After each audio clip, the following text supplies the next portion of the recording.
जय हिंद दोस्तों। जय कृष्ण कृष्णा। राधे राधे। चलिए हम लोग आज इतिहास का पहला क्लास देखते हैं। तो आप लोग कृपया कर वीडियो को अंत तक देखिएगा, ताकि इसमें आप लोग को जो पढ़ाई किए हैं उसके बारे में यहाँ पर आप लोग को कुछ रिवीजन हो जाएगी। रिवीजन के साथ साथ आप लोग को यहाँ पर पीडीएफ खान सर का जो पीडीएफ है उसके साथ आप लोग का रिवीजन होते चले जाएगा। इसलिए कृपया कर ध्यान से आप लोग वीडियो को देखते रहें।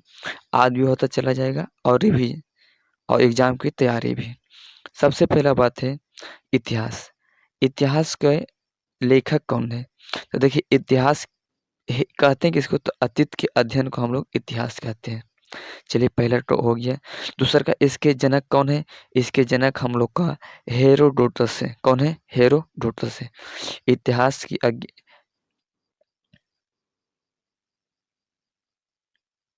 चलिए इसके इतिहास का जो जनक है वो कौन है? हेरोडोटस। उसके बाद इतिहास को जो हम लोग पढ़ाई करते हैं वो हम लोग मुख्यतः 3 खंडों में करते हैं। इतिहास की पढ़ाई मुख्यतः हम लोग 3 खंडों में करते हैं। देखिए, एक पहला सबसे पहले जो हम लोग पढ़ाई करते हैं वो प्राग ऐतिहासिक काल है।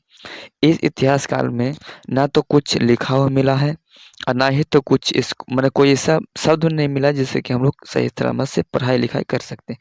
सिर्फ चित्रण नहीं मिला है। आदि ऐतिहासिक काल में क्या है, कुछ लिखित तो मिला है परंतु उसे हम लोग सही तरीक़ा से पढ़ नहीं पाए। ऐतिहासिक काल जो है इसमें हम लोग का ऐतिहासिक काल है, जिसमें हम लोग का जैसे महाराणा प्रताप हो गए हैं। मध्यकाल से पहले जैन धर्म, बौद्ध धर्म, माने कि जिस धर्म की अब स्थापना हो गया। फिर अनेक प्रकार की भौगोलिक खोजों की स्थापना हो गई। फिर अपने हिंदुस्तान के अंदर आ गए हैं। ये सब के सब हम लोग का ऐतिहासिक काल के भीतर है। जैसे कि पहले हम लोग देख लेते हैं पराग ऐतिहासिक काल में क्या है। जैसे कि पराग ऐतिहासिक काल को हम लोगों ने 4 भाग में रखा है। कै भाग में? 4 भाग में, जिसमें एक होता है पुराण पाषाण काल, फिर मध्य पाषाण काल, नव पाषाण काल और तरुण पाषाण काल। ये चारों का अलग-अलग भाग है, लेकिन सब के सब है किसमें? पराग ऐतिहासिक काल में इसमें चित्रण मिला है, परंतु इसमें कुछ पढ़ा लिखा नहीं जाएगा। वही दूसरा का जो अर्ध पराग ऐतिहासिक काल है, इसको हम लोग 3 भाग में रखते हैं। सिंधु का सभ्यता, कांस्य सभ्यता और हड़प्पा सभ्यता। ध्यान सुनिए, मेन रूपन अर्ध ऐतिहासिक काल में हम लोग सिंधु सभ्यता रखते हैं। जो हम लोग से प्रश्न की जाती है, अर्ध सिंधु सभ्यता किस काल में रहती है? तो सिंधु सभ्यता हम लोग का अर्ध ऐतिहासिक काल में रहती है। कांस्य युग और हड़प्पा युग दोनों सिंधु सभ्यता को ही हम लोग कहते हैं। चलिए, उसके बाद हम लोग क्या आता है? ऐतिहासिक काल। क्या है? ऐतिहासिक काल। इस ऐतिहासिक काल का हम लोग का 2-3 माने कि अपने अनुसार है, इसे मेन रूपन हम लोग का 3 ही भेद है। प्राचीन काल, और प्राचीन काल के बाद हो जाती है एक मध्यकाल, मध्यकाल के बाद होते है एक आधुनिक काल। आधुनिक काल, तो ध्यान सुनिएगा। जिससे कि आधुनिक जो प्राचीन काल है वो हम लोग का ईसा पूर्व से पहले वाली काल है।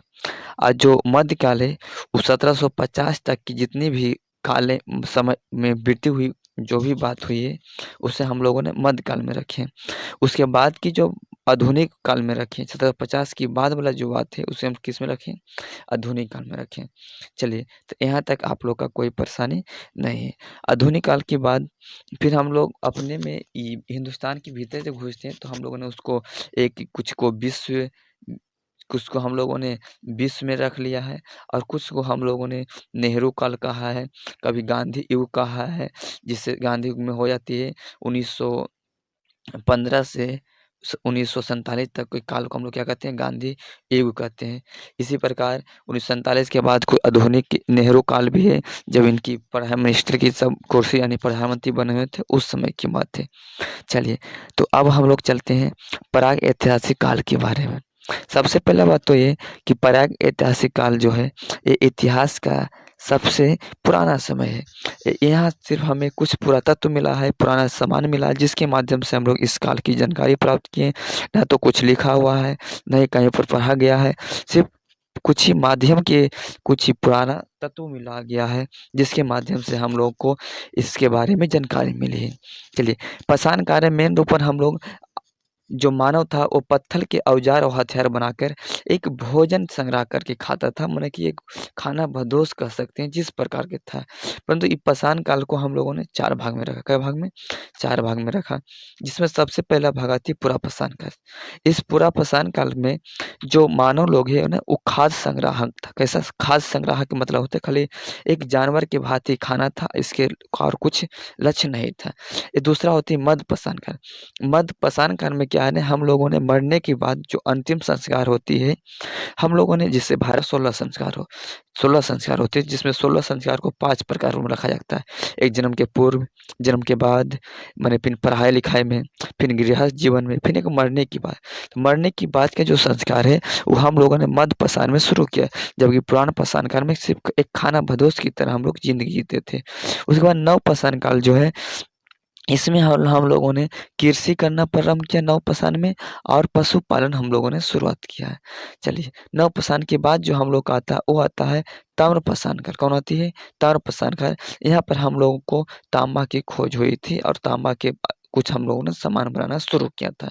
चलिए, इसमें प्रश्न आती है कि मानव आखिर शिकारी के लिए कौन-सा है? तो पाषाण काल। कौन-सा है? पाषाण काल।